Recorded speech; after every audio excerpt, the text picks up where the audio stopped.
안녕하십니까. 우위, 우파, 보수를 응원하는 깡패 시사입니다. 사람들은 일생을 살아가면서 몇 번의 선택을 하게 될까요?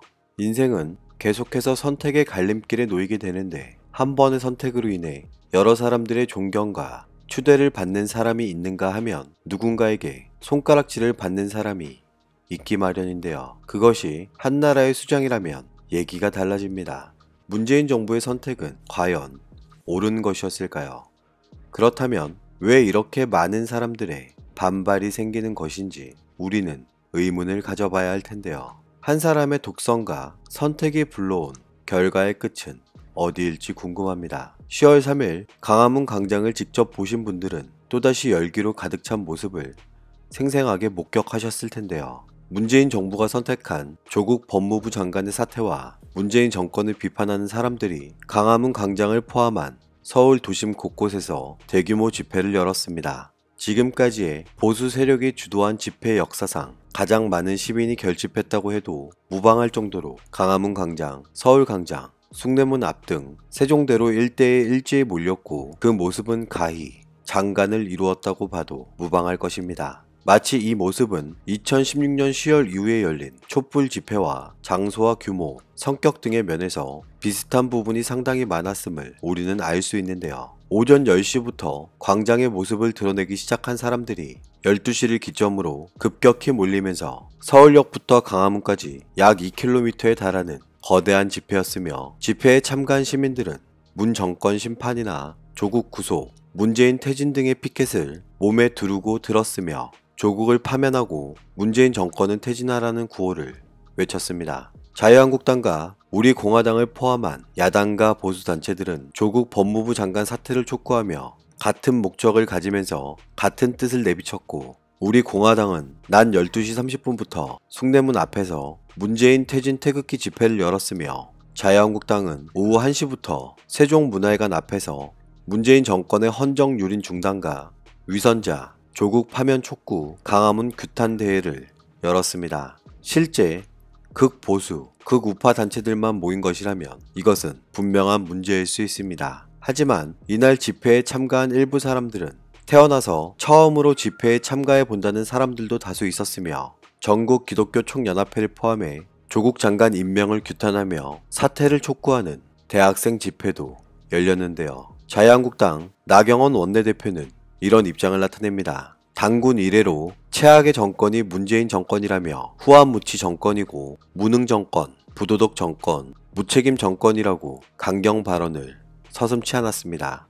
조국 게이트는 단순히 윤리의 실종, 도덕의 추락이 아니며 범법의 문제이고 범법자 장관이 있다면서 문재인 정권이 조국 장관을 감싸고 돌고 있고 법치주의를 유린하고 있다면서 검찰은 정권의 압력에 개의치 말고 분명하고 엄정하고 철저한 수사를 해야 한다고 주장했습니다. 문재인 정부가 조국을 보호하고 감싸는 이유로는 첫 번째, 정권의 충격적인 치부가 드러날까 걱정되어서이고 두 번째, 독재의 마지막 퍼즐이라며 둘은 한 몸이라고 비유했는데요.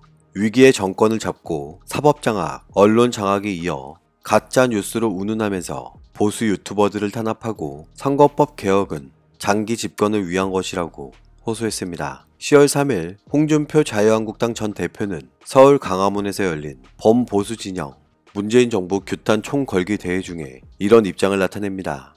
국민의 이름으로 대통령 문재인을 파면한다고 주장하면서 국민 탄핵 결정문이라는 것을 발표하는데요. 국민 탄핵 결정문의 사건명은 2019 대통령 탄핵이며 청구인은 대한민국 국민, 피청구인은 대통령 문재인이라는 결정문을 한번 살펴보겠습니다. 결정문에는 문재인 정부가 헌법 3조와 내란죄, 외환유치죄, 여적죄를 위반해 국헌을 문란하게 하고 반자유시장 정책으로 민생 파탄죄, 진영중심 좌파 우선과 분할 통치로 국민 분열죄를 범했다고 주장하는데요. 지난 9월 28일 서초동 검찰청사 앞에서 열렸던 조국 수호 간제 집회는 다중의 위력으로 자행한 일종의 폭동으로 검찰을 압박해서 조국 일가의 수사를 저지하려고 한 국헌 문란에 해당한다고 밝혔고 9월 15일 인터뷰에서 사상 처음으로 북한을 정부로 인정하는 발언을 했으며 상해 임시정부 건국론 등으로 남북의 대등한 지위와 권능을 인정하고 남북 연방제를 시도하고 있기에 대한민국의 영토는 한반도와 그 부속 도서로 한다는 헌법 제3조를 위반했다는 입장을 드러내는데요. 또 문재인 정부는 조국 일가의 불의와 불법에 대한 검찰의 정당한 수사를 방해하고 다중의 위력 동원을 교사하여 협박을 자행했기에 이것은 국가기관을 겁박한 것이나 마찬가지라고 밝혔으며 한미동맹 해체 등 북중러 사회주의 동맹 편입, 과거사를 이유로 한국과 일본의 경제전쟁 유발, 중국과 러시아의 한국 방공식별구역, 영공 침탈 무대응 등을 외환 유치제라고 칭했습니다. 문재인 정부는 2018년 남북 정상회담과 9.19 남북 군사합의, 한박도 논란 등을 거론하며 여적죄를 위반했다면서 하나하나 조목조목 밝힌 것이라 관심이 집중되고 있는데요. 문재인 정부를 비판하기 위해 한자리에 모이겠다는 선택을 한 사람들, 이것은 옳은 것일까요? 아니면 틀린 것일까요? 사람들은 제각각 판단의 기준을 가지고 모인 것이기에 누군가에게는 맞는 일일 수도 틀린 일일 수도 있습니다. 하지만 이 많은 사람들이 한자리에 같은 뜻을 가지고 모인 것은 우연이 아닙니다. 집회의 참가 이유와 목적은 제각각 다를 수 있지만 정치적으로 해석하면 이런 가정이 가능해지는데요. 촛불로 만들어진 문재인 정권이 대규모 집회의 역습을 받았고 이것은 조국이냐, 민심이냐, 선택의 기로에 섰다는 말로도 설명이 가능할 것입니다.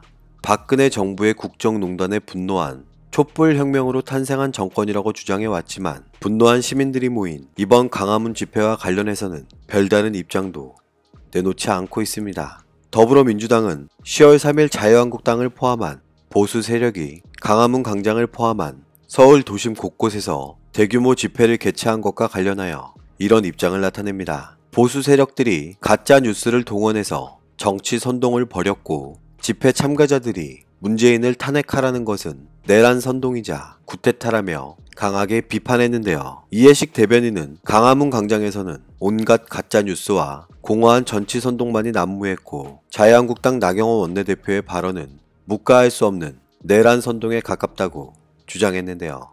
이번 집회는 자유한국당이 전국적 총동원령을 내려 만든 집회이고 우리 공화당의 태극기 집회, 수구적 종교정치 세력의 창당 준비 집회가 뒤섞여 정체성과 주장에 혼돈만이 가득했기에 자유한국당은 무책임한 정치 선동을 반성하라고 밝혔는데요. 박찬대 더불어민주당 원내대변인은 이런 입장을 나타냅니다.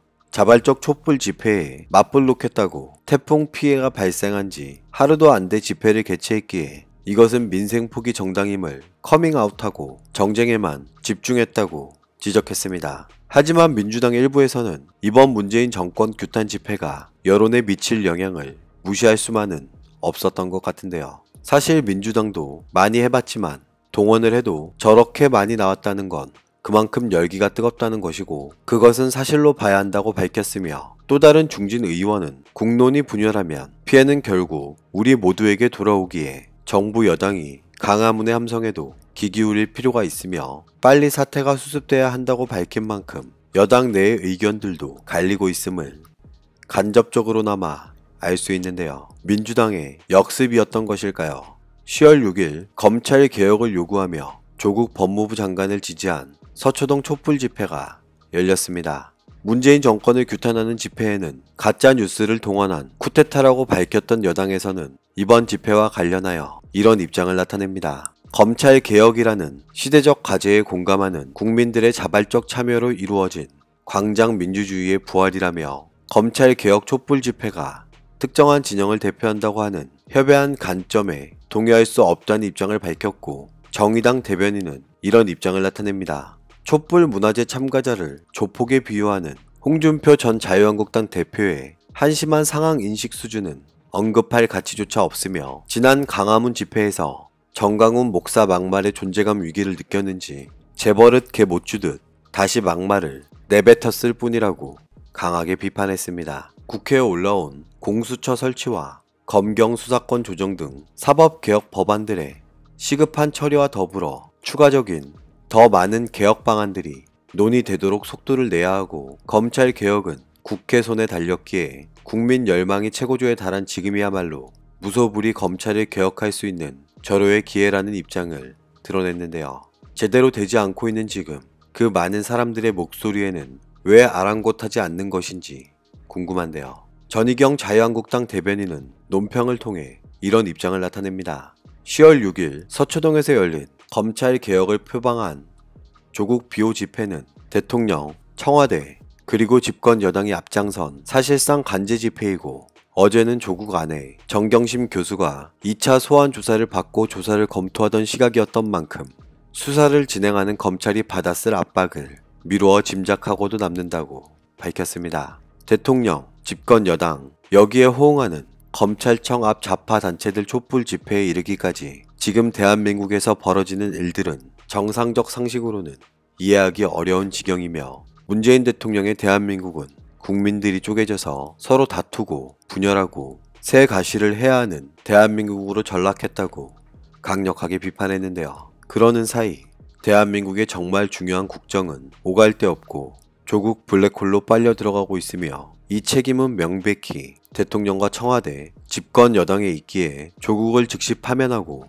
엄정한 수사를 받을 수 있도록 대통령이 협조해야 한다고 밝혔습니다. 조국 지키기, 감싸기라는 비판을 하면서 거리에 모인 사람들과 수사하는 검찰을 개혁해야 한다고 모인 사람들, 여러분은 누구의 의견에 동의하십니까? 서두에 말씀드린 것처럼 인생은 계속해서 선택의 연속입니다. 어떤 선택을 하던 책임은 본인 스스로가 져야 합니다. 이제는 선택을 한 사람이 책임을 져야 할 때가 왔습니다. 오늘도 우리는 우리가 누리고 있는 이 자유민주주의를 위해서 누구의 목소리를 응원해야 할지 선택은 여러분의 몫입니다. 감사합니다.